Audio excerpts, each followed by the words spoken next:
I pledge allegiance to the flag of the United States of America and to the republic for which it stands, one one nation, nation, under God, God, indivisible, with liberty liberty for and all. justice for For all. all. And that's why we don't do the pledge on Zoom meetings. Yes. I think different mics pick it up at different times and different things Yeah. like that. So I'll entertain a motion to approve the agenda. Councilman Zimmerman, So moved. Mayor. Councilman, is that you, Robert? Councilman Byrd? Okay, Second. we need a second, guys. Go ahead. Second. Okay. It's been moved by Councilman Zimmerman, seconded by Councilwoman Mays. Is there any discussion? Seeing none, all in favor of the motion signify by saying aye. Aye. Aye. Opposed?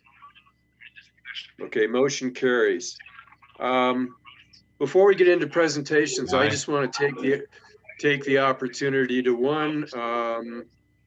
welcome George and Sherry on the meeting. And most importantly, I want to thank Tom and Lisa for their years of service. If I'm correct, Lisa, you have 8 years, 2 terms on the council. 12, pardon me. And Tom, did you do 1 term? Okay. And obviously there's a great deal of public service that you've done for the community, and the community, I'm sure, at least I'm going to suggest on the part of the community, we really thank you for your service, and you guys have done a great job. It's been fun working with you. We've enjoyed the experience, and I'm sure some of the other councilmen will want to weigh in. They can either do that now or we'll wait till the end of the meeting. Hey, Pete, can I interrupt real quick? Thank you for recognizing those guys. But if everyone can put their mics off until they talk, we're getting a lot of feedback from everybody. So Lisa, Mike, Galen, you've seen that. I appreciate that. When you talk, just make sure you turn it on. Thank you. Okay. So I'm going to just go on right now, and we'll give everybody the opportunity to say a few words later on. So item A under presentations is the winner of the Plaid Friday Small Business Saturday promotion. And I'm just going to read what this says because I don't see anybody on for this. The mayor will announce the winner of the Plaid Friday Small Business Saturday promotion. To be entered into the drawing, they must have presented receipts from shopping on November 27th and 28th at 3 downtown businesses and spending at least $20 in each of 3 businesses. The winner will receive $250 in downtown dollars to spend at the participating businesses. And the winner this year is Sammy Doak. So congratulations, Sammy. And that's that. Item 5, citizen requests and other communications. So I was alerted that there are a couple people that might be speaking, and I'm going to turn this over either to Adam or Patricia, whoever wants to start off. And just go ahead, because I don't know if Tom caught it. Reintroduce yourselves if you would, and the floor is yours. Wonderful. Thank you so much. And thank you guys for inviting us into the town hall meeting. It's much appreciated. My name is Adam Bishkari, and my colleague, Dr. Patricia Beckman, is also with us. Patricia, if you want to say hi. Hi there. And we represent a company, a startup company called Aquavitas LLC. We are wastewater epidemiologists. So I've had my hands deep in wastewater for the past 8 years of my life. And we use sewage as a diagnostic tool for human health. And this all started for tracking opioid abuse within our communities. Our academic affiliates at Arizona State University stood up the first US campaign for monitoring opioids through a wastewater analysis in Tempe, Arizona. And since this started in 2017, the field has really blossomed into a way that we can understand community health through this non-invasive metric. We get very detailed information, but everything's anonymous. There's no way that we can point to any one person or household and say that this is, this is where the opioids or COVID-19 is coming from. So it provides very accurate and very beneficial data, but at the same time preserves individual anonymity. And that's very important to our company. So in, November of this year, we were awarded a contract with the US Department of Health and Human Services to provide wastewater monitoring across the United States for COVID-19 free of charge. So the project essentially covers the shipping costs and the laboratory analysis of the wastewater samples. The data is then relayed back to HHS, and through their platform that they've stood up called HHS Protect, that the data is then transmitted back to the participating municipalities so that we get a really quick relay of data back to our participating cities. And then that data can be used for informed decision making. One of the real benefits to wastewater analytics for COVID-19 is, first of all, it tracks, or let me step back, it's been a long day. So the fecal excretion of the COVID-19 virus, SARS-CoV-2, actually occurs between 3 to 5 days before the onset of symptoms. So this can be used as an early warning indicator. Additionally, it also captures the presence of fecal excretion from asymptomatic individuals. It's estimated between 30 to 50% of people that actually get COVID-19 are asymptomatic. So through this method, we're not only capturing the known cases in the community, but we're actually getting a full community view of what's occurring.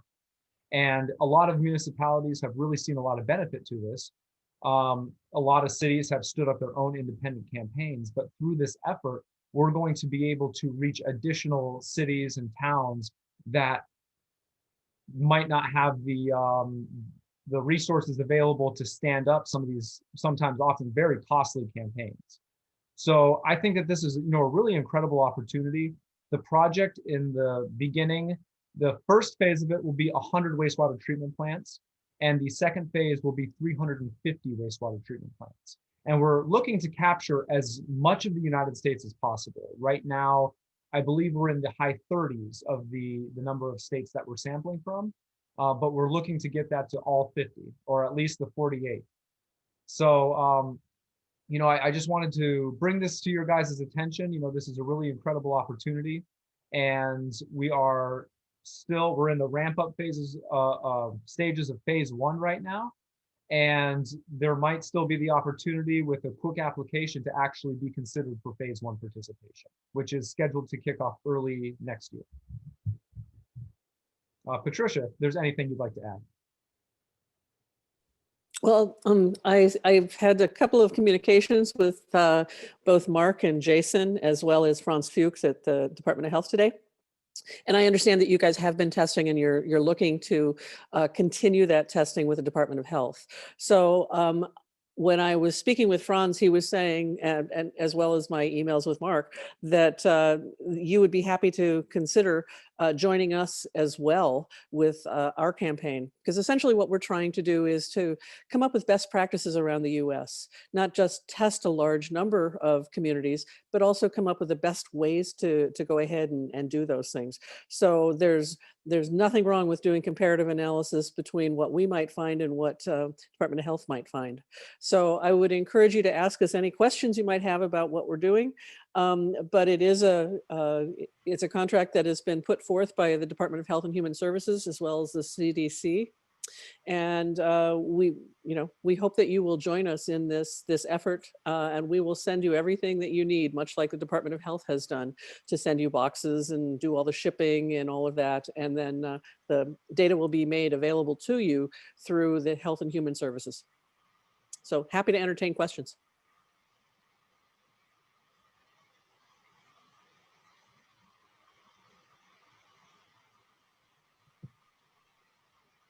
Mr. Shetron. Yeah, I was just wondering, the testing that you guys are doing, is it, do you offer anything different than the testing that they're currently doing with the Department of Health? I mean, is there something different to the manner in which you're testing, or is it just be reinforcement as to the composite we're already getting? We don't know what assays that they are using, what genes in the virus they're looking at. And so that's why we're trying to come up with the best practices to put forth across the US. Because there are a number of different ways to go ahead and do it. It's essentially, we are using PCR, which is what is used for the clinical diagnostics, but you can look at different genes, and the efficiency of looking at different genes and how you do your controls and things like that. A lot of different places are doing it differently. And so that's why we're trying to come up with the best ways to do that. So in your report, will it be kind of separated out on the way that we may have been reading for the last 6 months or so, according, as opposed to the way you're doing it? So we understand a little better.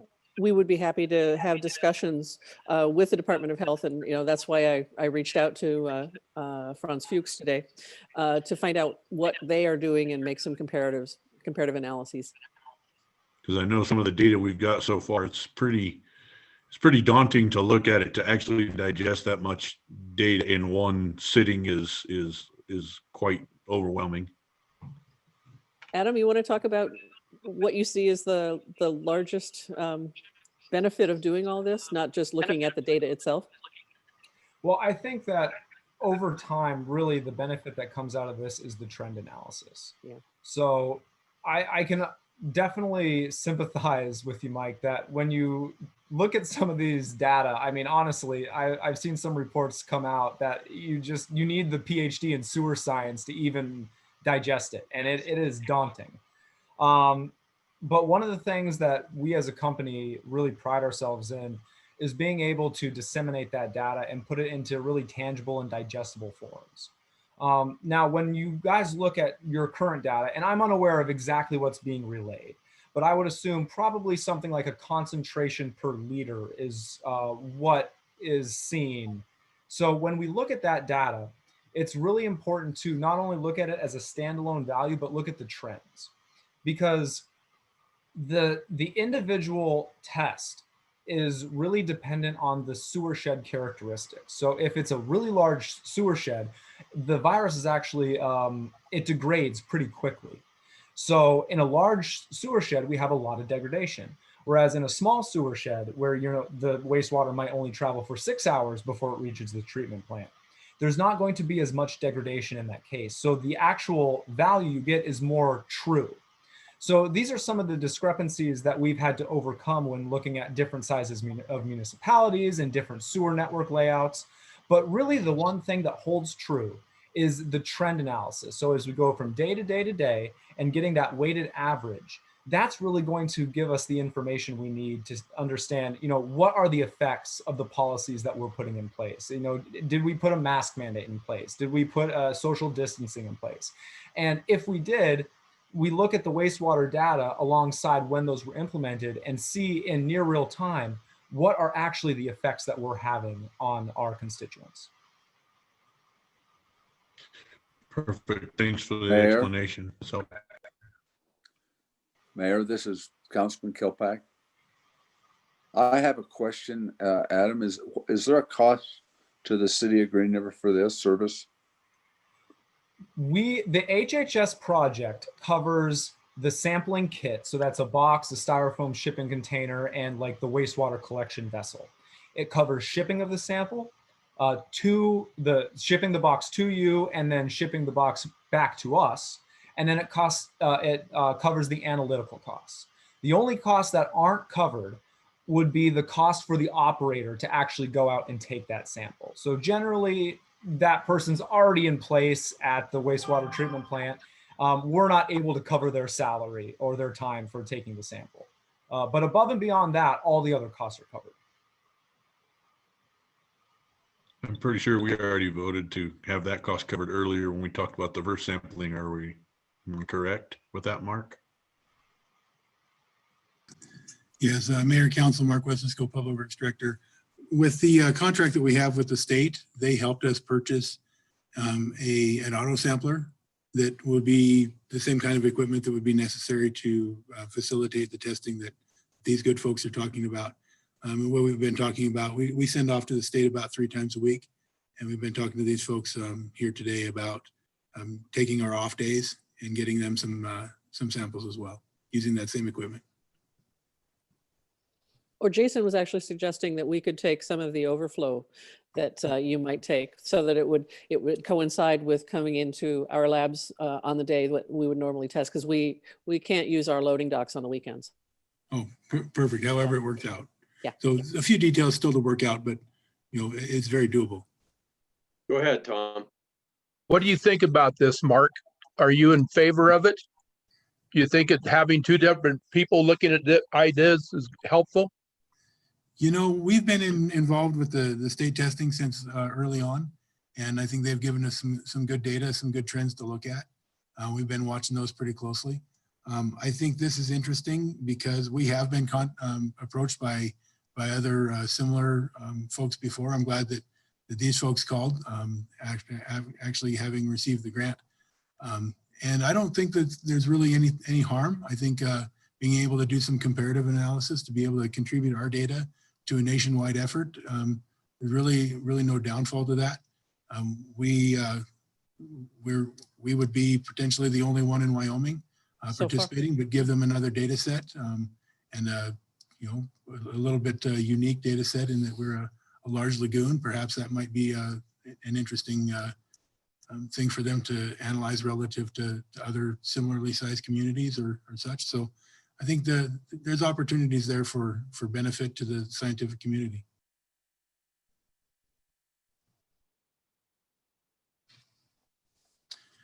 They did forward over a contract today that we would be forwarding around to Galen and all if this is something we want to pursue, and we would likely have that on the next council meeting in early January.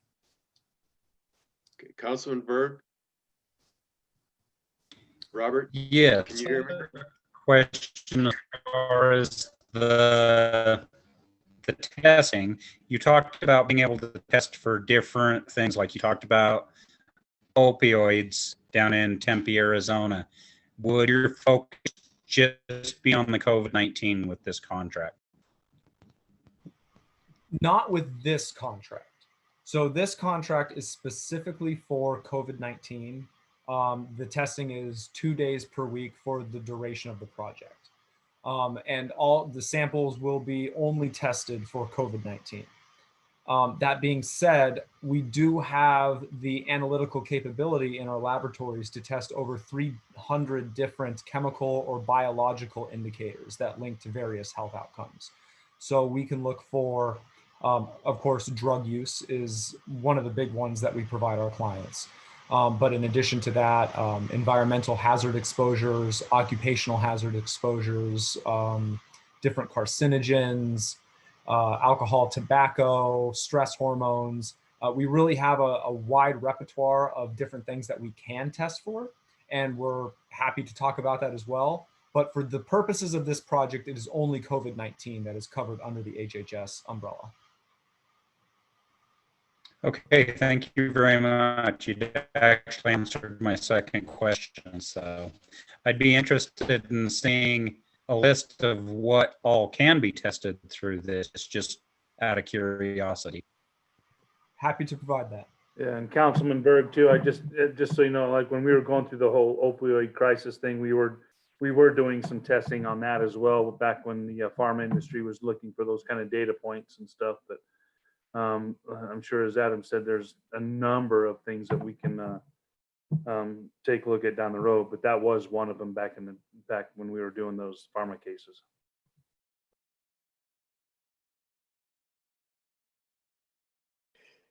I would like to point out that we are going to be doing our first testing beginning the week of January 4th. So if there's any way that you could look at the material transfer agreement sooner, we could get you potentially into phase 1 of our testing, which will start in January. If we don't get that material transfer agreement back sooner, very soon, then we would have to postpone your participation until an optional phase 2 that Health and Human Services might begin with us in February. So it's a fairly short contract. It's just as I said, it's a transfer agreement. But that's the important part for us to get back so that we could actually get you into the list.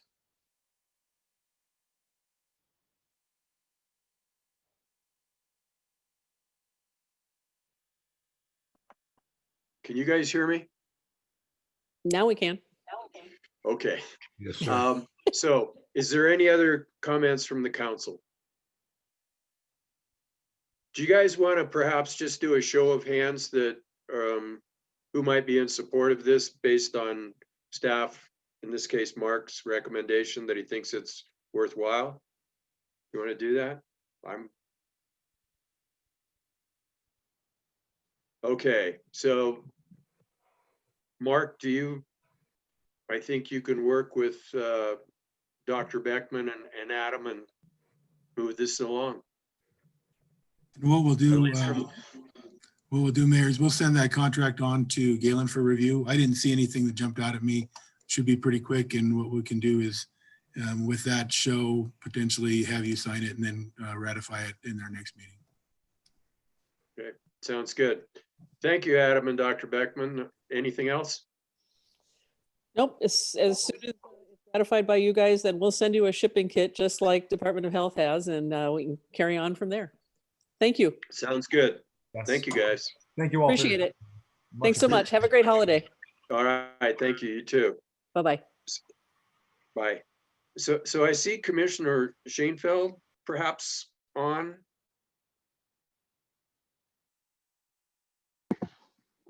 Lauren, Hello. did you want to address the council, Lauren? Hi. Oh, Thank you for having me. I'm actually here for one of your, the fiber optics joint powers agreement to answer any questions that there may be about that. So okay. just listening in and then I'll be back. Okay, given that you had a meeting today, I wasn't sure whether something might have came up that you wanted to address with us, but we'll move on the agenda then. You bet. So are there any other citizen requests or comments for the council that aren't on the agenda? Okay, seeing none. Item 6, public hearings. Public hearing for the transfer of the Fishbowl LLC doing business as the Fish Bowling Center liquor license to Green River Bowling Center Incorporated. Wow, doing business as the Green River Bowling Center. The purpose of this hearing is to give the public an opportunity to voice any comments or concerns regarding the transfer of this retail liquor license to said applicant. So this is a public hearing, and I'm opening the public hearing. And if anybody is out there, or if we've gotten any comments given to us, We did let not us get any know. comments, Mayor Rust. Okay. Mayor Rust, that I know of, no one has submitted any public comments to the clerk's office, and no one requested to be on the Zoom meeting to submit comments tonight. Okay, thank you, Chris. Okay, that being the case, I'm going to close the public hearing. So moving on, item 7, board and commission appointments, reappointment of Bryce Castillion to the Green River Arts Council for an additional 2-year term. Do we have a motion? Mayor, Councilman Berg, I move to approve the reappointment of Bryce Castillion to the Green River Arts Council for an additional 2-year term. Councilman Zimmerman, are you seconding that? Okay, it's been moved by Councilman Berg, seconded by Councilman Zimmerman. Any discussion? Seeing none, all in favor of the motion, say aye. Aye. Aye. Aye. Opposed? Motion carries. Item 8, resolutions. Item A, consideration of a resolution modifying the solid waste fund for the 2020 Green River Waste Processing Project. I think we all know what this is about. Mark, did you want to weigh in on this at all? I can, Mayor. Yeah, so this is actually the resolution part. You'll see two parts on tonight. One is a budget resolution and the other is the actual award. We have the green waste pile that's the remnants of the storm that we had back in September. And it's getting to be time of year that we probably want to get that thing chipped up and out of there before spring. So we put it out to bid. We did receive 4 bids from local contractors. Longhorn Construction is the lowest. Their bid was just under $110,000. We do have the solid waste closure fund that we have available for solid waste needs. We typically have been budgeting about $50,000 per year for use toward landfill maintenance and such, and which we did again this year. And that is basically a pace that would use that closure fund for over the next 30 years. This storm debris represents probably 5 years worth of trees that we would normally get, green waste. So this is basically borrowing ahead to be able to cover the processing of this. This material will be stockpiled up at the landfill and made available for city projects, including composting of the manure and ultimately the biosolids from the treatment plant as we move forward with that project, as well as other erosion control needs as well. Okay. Am I unmuted again? Could you guys hear me? Yep. Okay. Any questions for Mark? Seems pretty straightforward. I was gonna say, we are going to extend that to allow Christmas trees to be dropped off there after Christmas, and normally, so we don't have to pick them up. Normally we pick them up when we did it, but that should help as well. Yeah, the Christmas trees, people will be able to put them in their green waste bin or take them to the transfer station.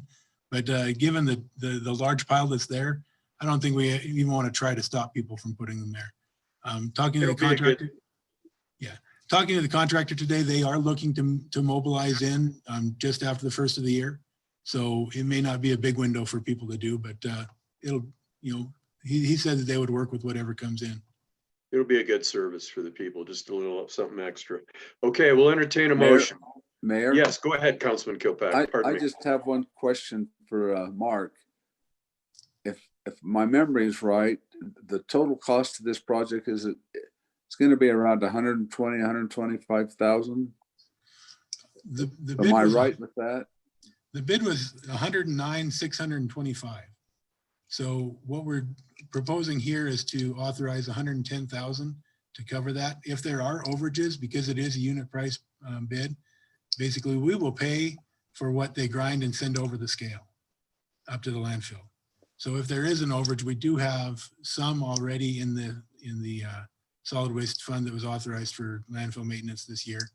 But if it comes down to it, if we totally missed it, we might have to come back, but we think we've got a little contingency available. Okay, the reason I asked that question is when I was reading the information, I thought I saw in there that the total cost of the project was over 110. So I must have misread that. There were 4 bids and 3 of them were over 110, yes. Okay, thank you very much. Any other questions from council? Yes, Councilman Zimmerman. Just a thought. Is any of the mulching that's going to be up at the landfill area, will any of that be open to the citizens of Green River? Our goal is to eventually make product available to the citizens. The timing of such, we'll have to work out and see if there's a demand for the mulch. We'll have to also see what kind of product we get out of it. They're going to be bringing in, it's a different style of grinder than we had when we did the landfill closure. So we'll have to see what kind of product it is, as well as see if there's really any demand. We do have need for it long-term in the composting process up there, but I guess that would be something that if the demand shows itself, we can talk about. Thank you. Okay, any other questions? If not, we'll entertain a motion. Mayor? Councilman Kilpack. I move to approve the budget resolution modifying the solid waste fund for the 2020 green waste processing project in the amount of $110,000. Okay, it's been moved and I'm assumed seconded by Robert. Is that what? Okay. Yes. Is there any Second it. questions? Comments, discussion? Seeing none, all in favor of the motion signify by saying aye. Aye. Opposed? It's unanimous. Council action item 9. Consideration to approve the transfer of the Fishbowl LLC doing business as the Fishbowl Bowling Center liquor license to Green River Bowling Center Incorporated doing business as the Green River Bowling Center. I think we've talked about this quite a bit, but does anybody want any kind of an explanation of this? Okay, we'll entertain a motion. If someone has questions. Lisa, I don't have a question. Did you want a motion? Or did, sure. did Mike have a question? No, I was just getting ready to make a motion as well. Okay. I move to approve the transfer of the Fishbowl LLC doing business as the Fishbowl Bowling Center retail liquor license to the Green River Bowling Center Incorporated doing business as Green River Bowling Center for a term beginning December 16th, 2020 and ending March 31st, 2021, pending legal approval. Second.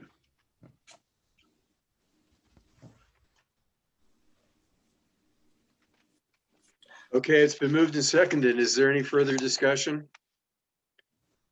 Seeing none, all in favor of the motion signify by saying aye.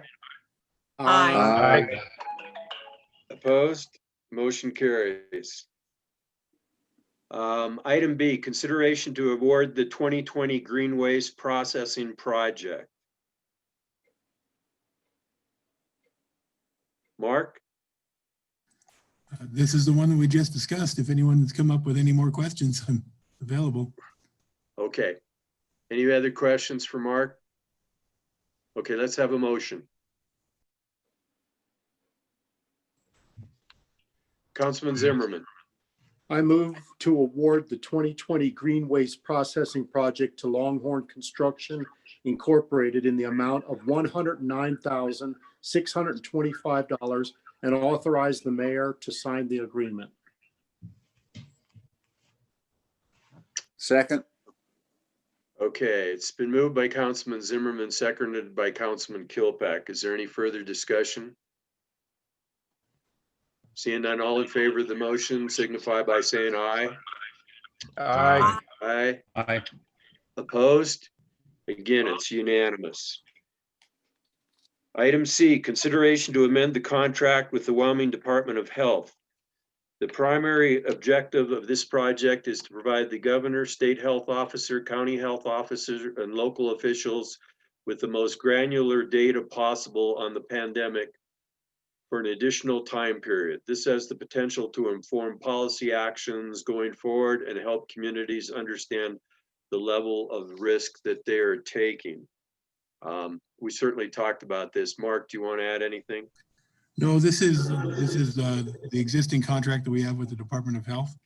They've proposed to extend it and provide some additional funding for that to be able to continue it for a longer duration.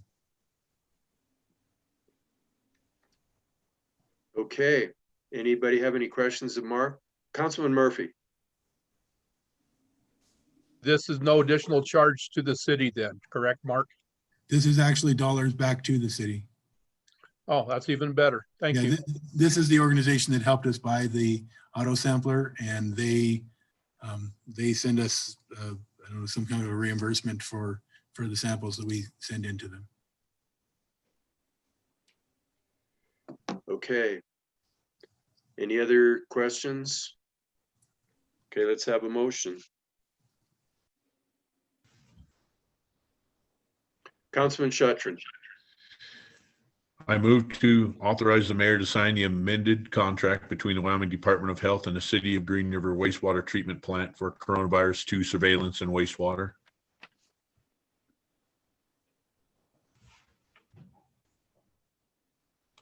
Okay, we have a motion by Councilman Shatron. Councilman Murphy, are you seconding? Or do you have a question?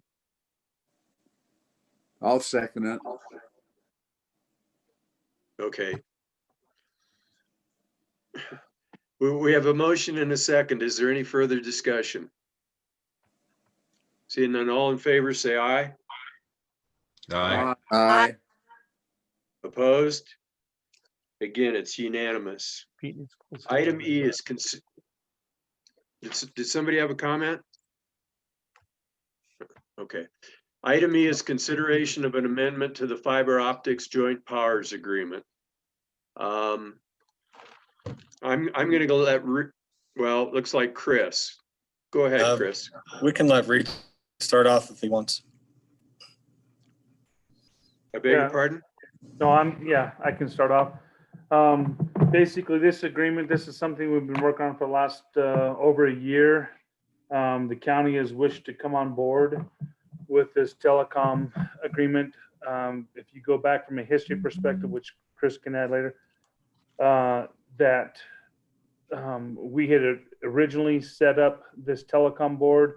The county at that point in time did not want to be a part of it. We had put in between Rock Springs and Green River almost $660,000, and then later, with additional assets with the POP server and the connection between Rock Springs and Green River. The county is requested to come on board with this. We had a number of meetings and we talked about what would it require to get to the level of and not a valuation level, but what would make sense to have them come on board to where they're putting in some skin in the game. Through the couple of meetings that we had our group had discussed $360,000 from them within the agreement, and then to have it done over within 10 years and have which would allow them equal representation on the board. Right now, the county buys their services from the telecom board. So as far as them being on it, it would make sense. Our whole point of view from a city perspective, just looking at it from a city perspective, is what were the assets? What's the valuation? We never did do a firm valuation on this in terms of coming in as a partner, if you will, because after 10 years, the county, Rock Springs, and Green River would be equal partners, depending on what would happen. We also looked at some different scenarios on, is the joint telecom board something that we need to be doing as a city? Are we capable of managing those assets, updating those assets? And with the people we have and moving forward. So those are some of the questions. We're just doing a lot of what if scenarios, if you will. So that's why it has taken to this point in time. We worked with Rock Springs to discuss a lot of these as well as a partner. I believe they have it on their agenda tonight to confirm. We threw it out there and gave the details to council, as this being your decision, but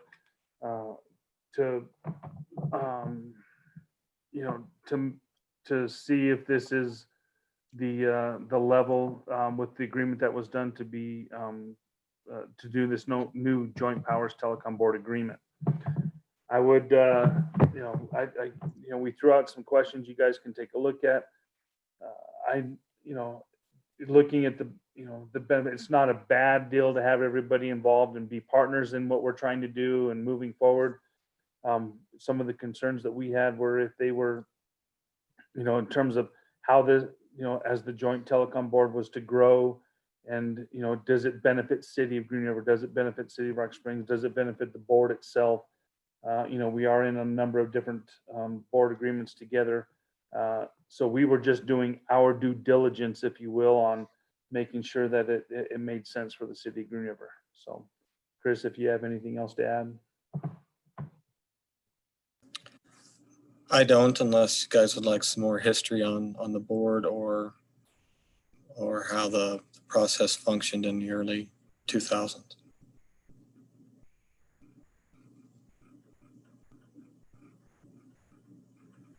Chris, this is Councilman Kilpack. I have a question for you, Chris.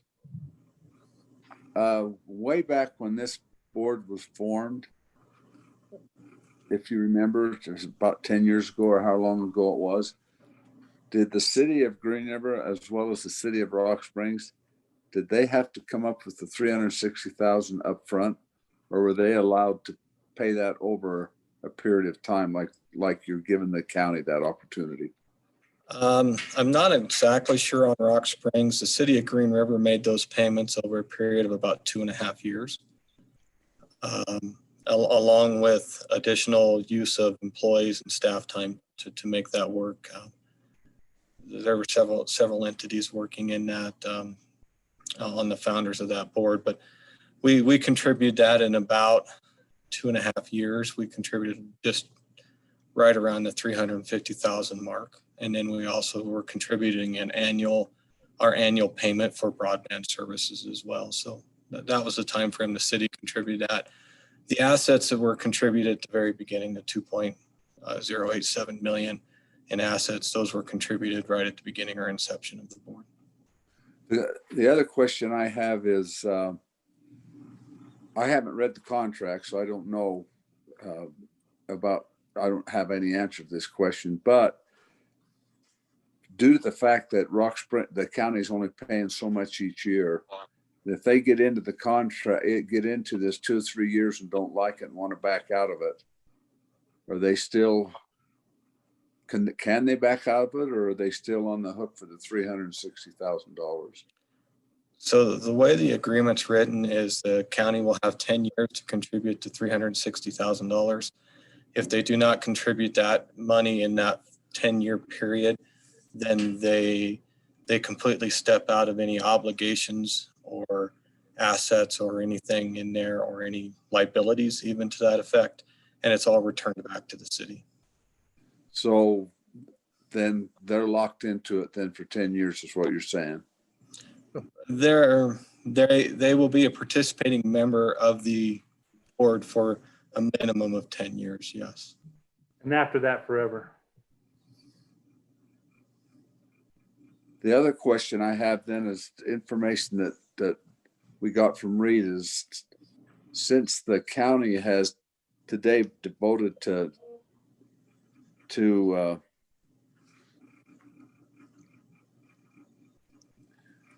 I don't have any other questions.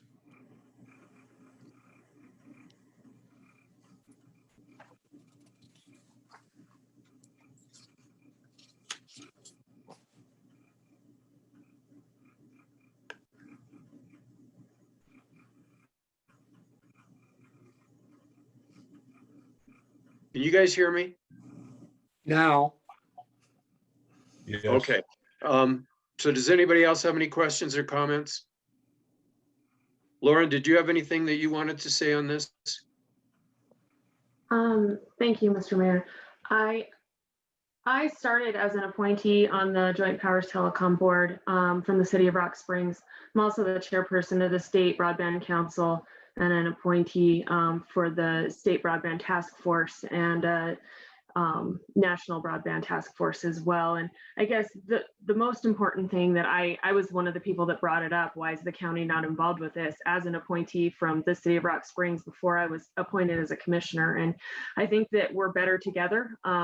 I do understand the frustration that could have potentially been from both the city of Rock Springs and the city of Green River, in that they worked very hard to put everything together and have put assets and time and energy into this.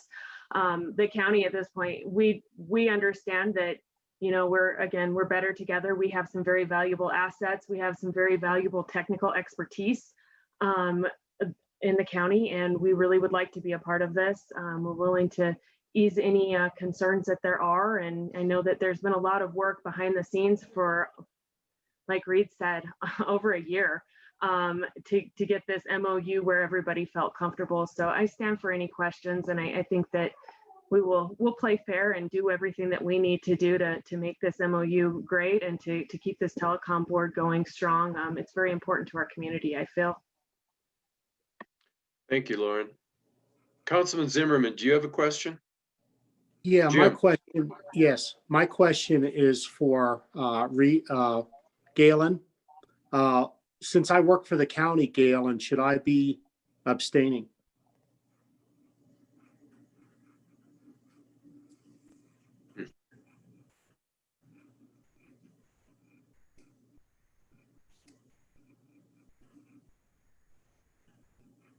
Did you hear me? Jim, I had to fight to find my unmute button, Jim. I'm sorry. Did you hear me? Yes, sir. Yes, sir. And I did hear you, but I don't think you have any obligation to abstain as an employee of the county. There isn't any personal benefit that accrues to you as a result of this. And so you're entitled to vote on behalf of your constituents in your ward. Thank you. Councilwoman Mays, pardon me. I do sit on the telecommunications board, and this has come up quite a number of times in our meetings. And I guess the benefit is that there are technical people that work for the county that can help out quite a bit on this board. And what's going on is there's also some infrastructure that does go out into the county, not just the two cities. And so that was a consideration too. And so I agree with Lauren. I think that it would be better together. And I understand the frustration, maybe with the two cities and them having to really fight when this first came on to get this thing going. And I think it's a very good thing, but I think the county can contribute to it. So that's my 2 cents. Thank you, Lisa. Councilman Byrd. Where we're talking about a contract for over 2 years, and us as council having never talked with council from Rock Springs, talked to the commissioners themselves, I would myself like to see a workshop done on this so that we can all come together to discuss some of these things.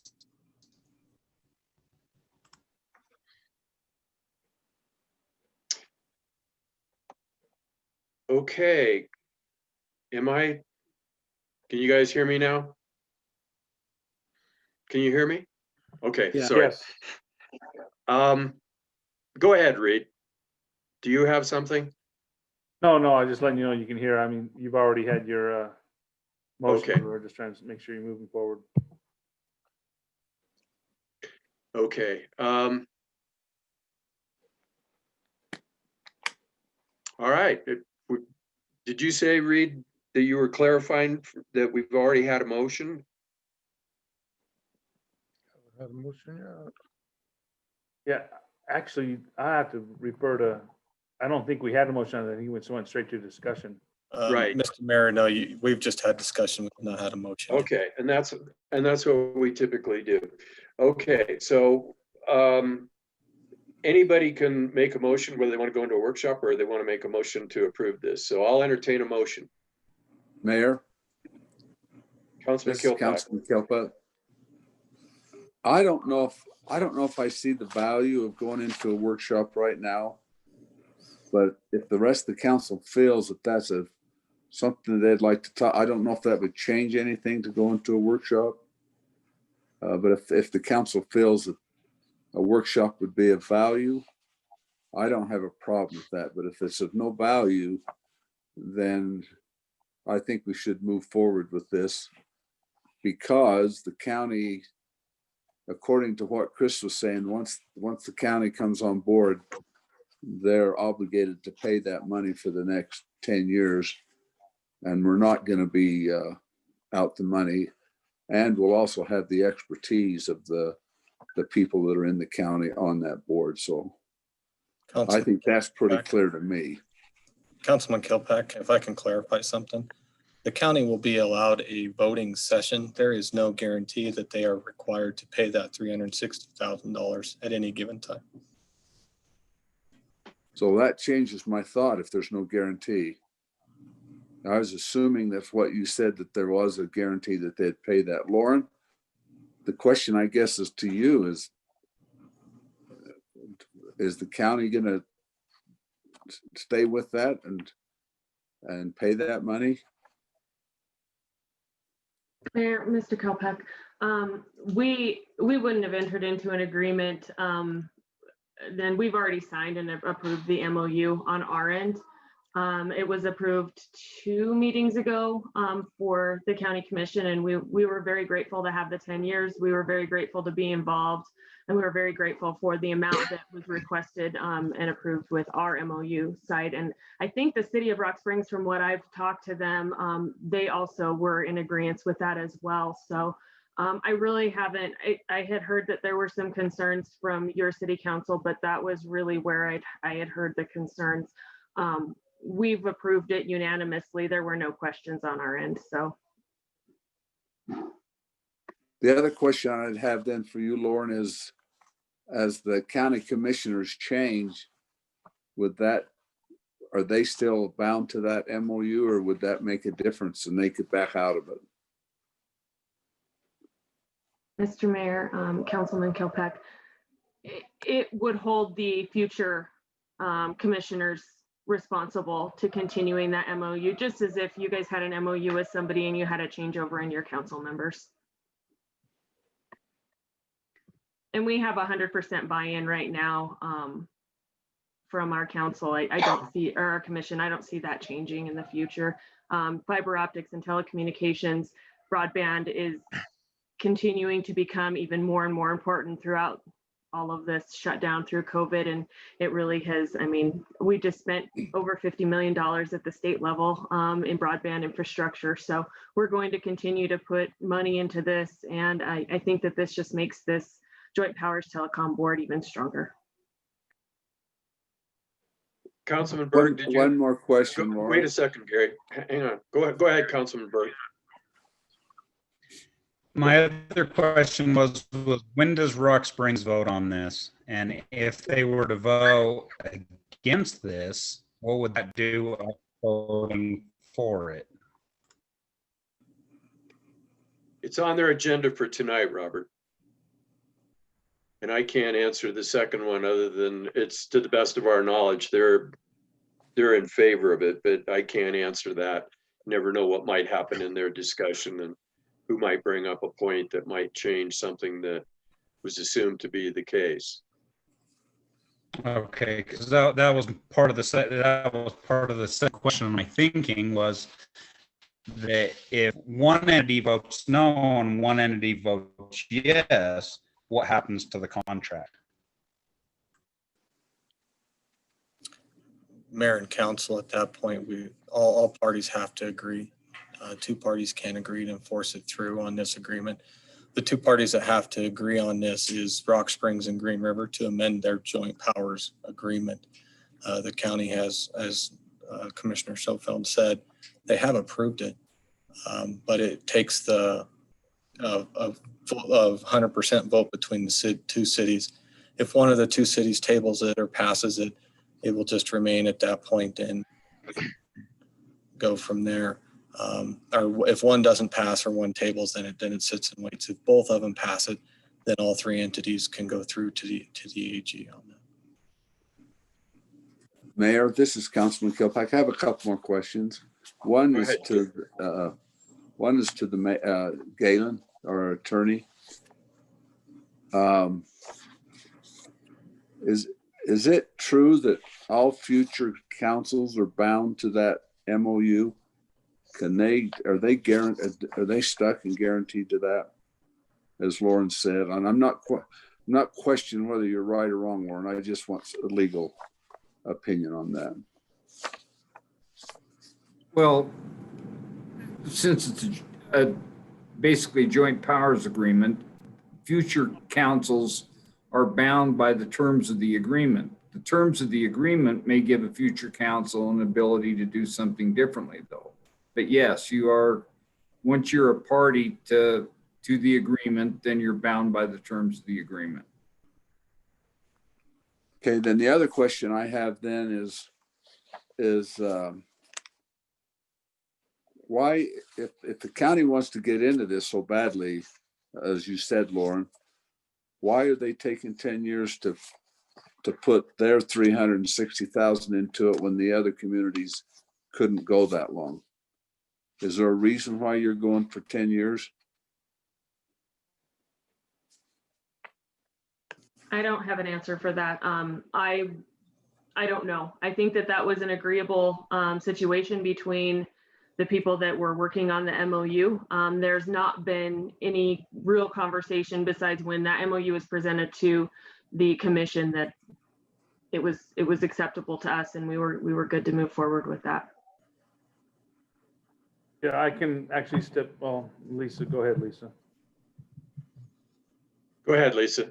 I just wanted to say, and I've said this before, I believe the telecommunications board went to the county because they were going out into the county to do infrastructure. So it was the telecommunications board that actually went to the county to see if they would be interested in coming in on this. It wasn't the county that came to us. It was the other way around. So just to clear that up for you guys.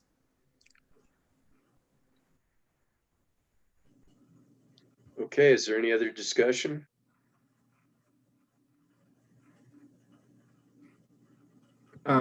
Your Honor. Go ahead, Galen.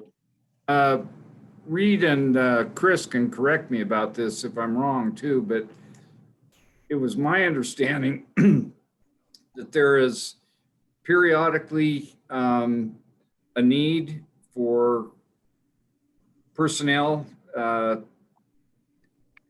technical personnel to deal with the system, and the county was going to provide a lot of in-kind services that are unrelated to the 360 that was going to facilitate better usage of the system by both the cities and the county.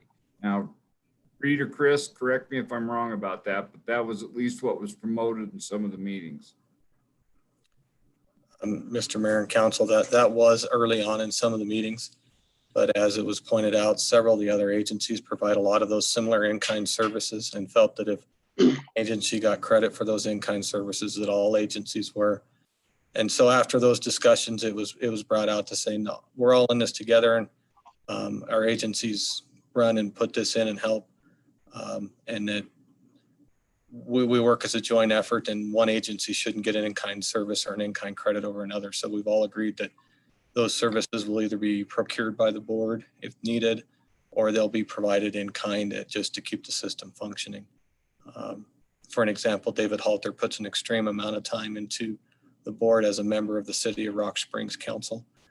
He probably puts in the highest amount of time into that board and keeping the system up and functioning. And the discussion was that shouldn't Rock Springs get, David puts a significant amount of time, why shouldn't they get some credit? So the in-kind services part has been completely dropped out of that and is not allowable for match. The only two things that are allowable for the $360,000 is grant, if the county procures a grant specifically for the telecom board, or a pure cash match. Okay, thanks, Chris. Is there any? Did I see you, Galen? Did you want to make a comment or? Well, I think Chris misinterpreted what I said. Everything he said is absolutely correct. I'm just saying that part of the conversation in those earlier meetings was the fact that the county would be contributing in-kind services, not toward their 360, but they would be contributing those services, and the addition of those services would be beneficial to the board as a whole, is what I understood. Yeah, that is correct. That's in terms of the discussion. We talked about personnel who can help, who are currently on the board at this point in time, who can help service that side of it. And right now, for example, we make sure that we have an IT guy that's on the board because they do need help in order to manage the system itself. And we would expect the county, and they have addressed it with us, that they would do the same thing. So. Okay. So So if I understand that, Mayor, then what Galen was saying is if there is in-kind services, it does not come off the $360,000. Now, the other question I have is the city of Rock Springs and the city of Green River still contributing to the fund at this time? Mayor and council, how the contribution to that is that we procure services from them. The board has set their rates to kind of like an enterprise fund is the best way for me to explain that to you. The funds that they need we are paid for through services. But as far as doing an additional capital or larger match, neither city has done that for a significant period of years. Okay, I see Councilman Zimmerman, and then we'll go to Commissioner Lauren. Go ahead, Councilman Zimmerman. I was going to ask if I could make the motion. Oh, okay. Well, hang on. I just want to see if Lauren wants. Lauren, did you have a comment? Mayor, I just wanted to let everybody know, I just got a text message from our county attorney, and the city of Rock Springs just approved the MOU. They did approve it, did you say? Okay. Yes, sir. Okay. And my only comment is, and I'm not suggesting in favor of this in terms of like Roberts, but we do have an open week next Tuesday, and we could workshop this if people had a lot of uncertainty and thought, that was necessary. I'm not suggesting that. I'm just saying that that's a possibility that we have that available to us. Councilman Zimmerman. Thank you, Mr. Mayor. I move to approve the third amended and restated fiber optic telecommunication cooperative joint powers agreement. Second. I think, Lisa, did I see you raise your hand to second it first? So it's been moved by Councilman Zimmerman and seconded by Councilman Mays. Is there any further discussion? Okay, seeing none, all in favor of the motion, raise your hand and say aye. Aye. Any opposed? Okay, it's unanimous. Thank you. Mr. Mayor, before you continue on, we need to backtrack and item. I know. Was skipped. I know. All right, I am thank you. aware. I am aware of that. I skipped item D. Thank you, Commissioner Shanefield. Appreciate it. Thank you very much. I appreciate your time. And we will be getting with you guys on the ambulance stuff that we talked about very shortly. Okay, sounds good. Thank you again, Lauren. Okay, we're going to back up because the mayor skipped ahead. Item D, consideration to approve a rate increase for solid waste services from Wyoming Waste Systems. Where did Mark go?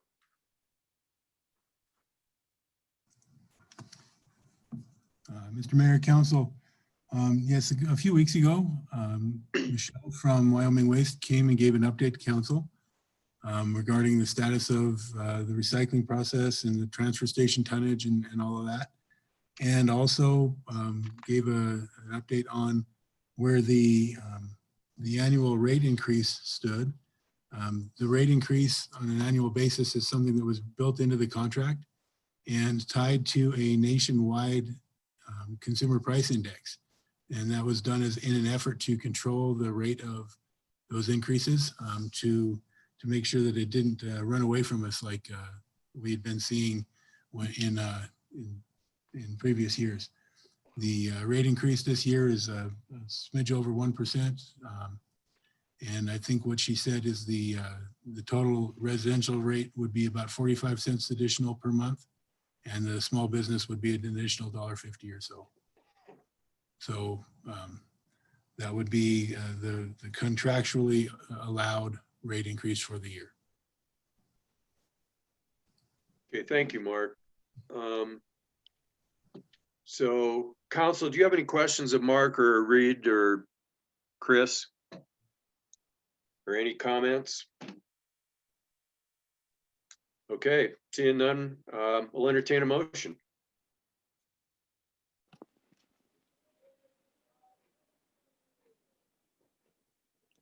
Mayor, Councilman Kilpack.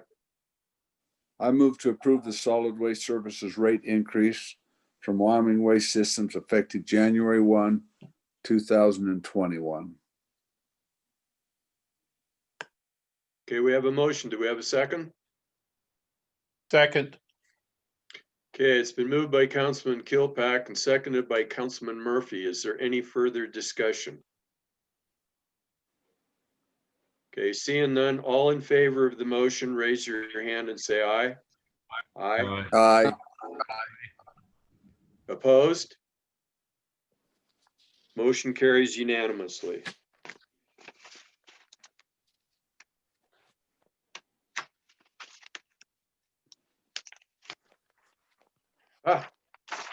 Item 10 is the consent agenda. Do we have a motion to approve the consent agenda?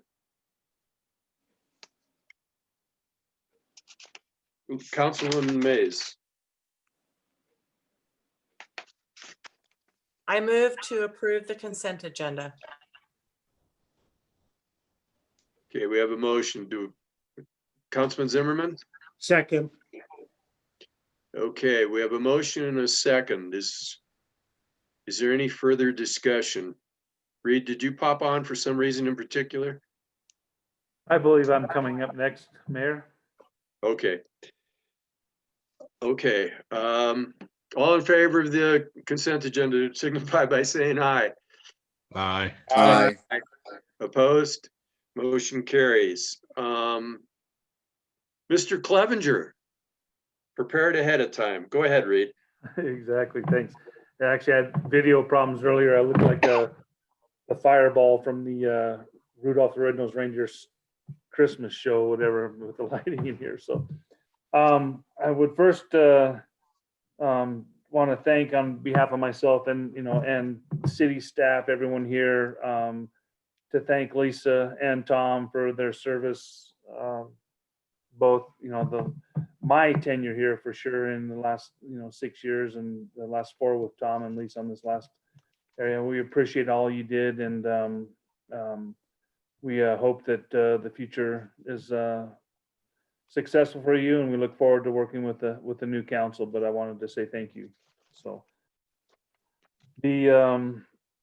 and also a lot of comments back from the last council meeting from the staff, being real appreciated from the council with what they did on the URA Main Street. I got a lot of favorable comments in terms of helping downtown and being able to add some extra dollars to them. And we were able to get the school district also involved in that. So I think you're going to see a big push downtown.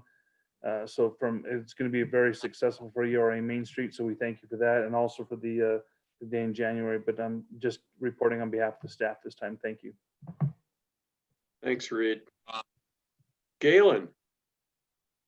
Your Honor, I also want to commend Lisa and Tom for their committed service to the council, but I have no report, Your Honor. Thank you, Galen. Okay, let's just move down the line. Lisa, you're at the top there. Go ahead. Well, I just want to say that that over the 12 years, it's been very interesting to serve for the citizens, and I appreciate everybody's support.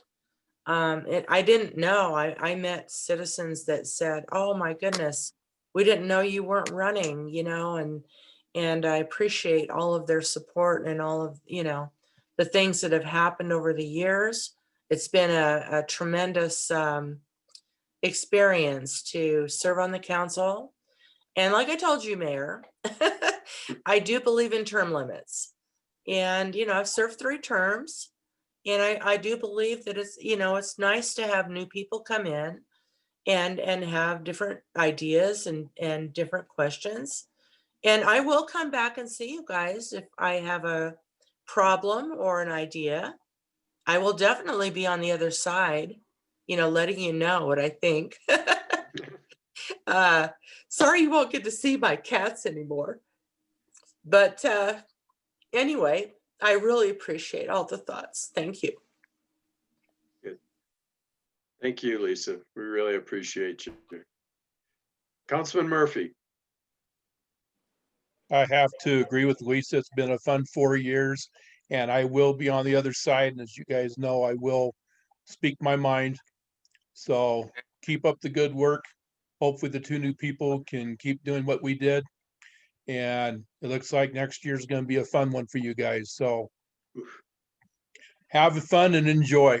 And that's all I have to say. Thank you, Tom. And again, thank you for your service also. Councilman Zimmerman. Yeah, I'd like to take the opportunity to also thank Lisa and Tom. I can honestly say for the last 2 years that now I have two new friends. I really see them as friends now. I've really gotten close with Lisa and Tom. We've talked a lot. I appreciate you guys. And I just want to say to all the staff, what a great job they've done, and really enjoy these holidays. Have a Merry Christmas. It's at the end of a very difficult time, and we're coming to a close in this thing, I hope. And just to take the time and have a Merry Christmas, and remember, shop local, buy American. Thank you, Mr. Mayor. Thanks, Councilman Zimmerman. Councilman Berg. Thank you, Mayor. I just want to echo what the rest of the council said, and just, Lisa and Tom, it's been an honor and a privilege to serve with you guys for the last 4 years. It truly has. And I thank you for all the discussions we've had, all the things you guys have taught me. Definitely going to miss having you here with us. I wish both of you the best. I hope to see you guys around often. Like I said, I highly respect both of you guys. So thank you very much for the time I've got to spend with you on council. And just to wish everybody a Merry Christmas. And that's all I have, Mayor. Thank you, Councilman Berg. Councilman Shuttrin. Yeah, I guess just to echo exactly what everybody said, it's been an honor to serve beside Lisa and Tom both. And I mean, I've learned quite a bit from both of you. It's been great serving with you. I wish you both the best in all future endeavors, and look forward to seeing you for any kind of things that we might be able to help with. And wanted to wish everybody a Merry Christmas, and let's hope that we ring in this new year with a little better start than we had in 2020. Good comments, Mike. Councilman Kilpack. I'd like to echo what everybody has said about Tom and Lisa. And I've had the privilege to serve with Lisa for 8 years, and you've done a great job for the city. And it's been a pleasure to work with you on the budget committee and the other things that we've done together through the years. You've been a good asset to the community, and thank you for what you've done. And Tom, it's been a pleasure sitting right next to you, City Council, and I'll miss you not being there. And I do want to commend you for standing up and being an advocate for the fire department, because our fire department is second to none. And I appreciate all the good work that you've done there and the service that you've given the community. So thank you for that. And I have one last thing, is this Saturday, a number of churches in town have kind of partnered together, and they're doing a drive-through nativity scene, and it's at the Riverview Church on 630 Riverview. And they've got a bunch of luminaries or lightings where the people can come and they just guide them through. They've got 1,500 of those lights to guide people through as they drive through with their cars to see all the nativity scenes, to commemorate the birth of the Savior. And so I'd just like to encourage the citizens and those that would like to go and see that to come and join together with all the denominations that have partnered together to put that together. And I'd also like to say one last thing to the city employees. I'll tell you what, we've got the best city employees. And when the windstorm came through and tore up all the trees and caused all those problems. This community came together. The city employees came together. They worked, they helped everybody. And it's just a pleasure to live in Green River, Wyoming. And I want to wish everybody a Merry Christmas. And thank you. And that's all I have, Mayor. Thanks, Councilman Kilpatrick. The disadvantage of going last is everybody's already said everything that I wanted to say. But I do want to just echo one more time that the kind of service that both Tom and Lisa have given to the people of Green River is very admirable, and you guys should feel very, very proud for what you have done, and we definitely honor you for the time that you've given to the citizens of Green River, and we're a better city for it. We're going to miss Lisa's cat on the Zoom meetings. You know, there's just nothing we can do about that, and we will certainly miss both of you also. And I would just like to, you know, echo everybody's sentiments in terms of wishing all the citizens of Green River a very Merry Christmas and a Happy New Year. I'm glad we were able to give the city employees an extra day because, as Councilman Kilpatrick just mentioned, they deserve it. We have excellent, excellent city employees. And I had hoped to go out and deliver the cards and things for them, but just basically, quite frankly, due to COVID, I'm not going to get involved in lots of extra meetings and bringing people together. So we'll have all those things. I think they'll pick them up tomorrow at City Hall, and they'll have those delivered, their ornaments and different things like that. So unless there's anything else to come before the council, I'll entertain a motion to adjourn.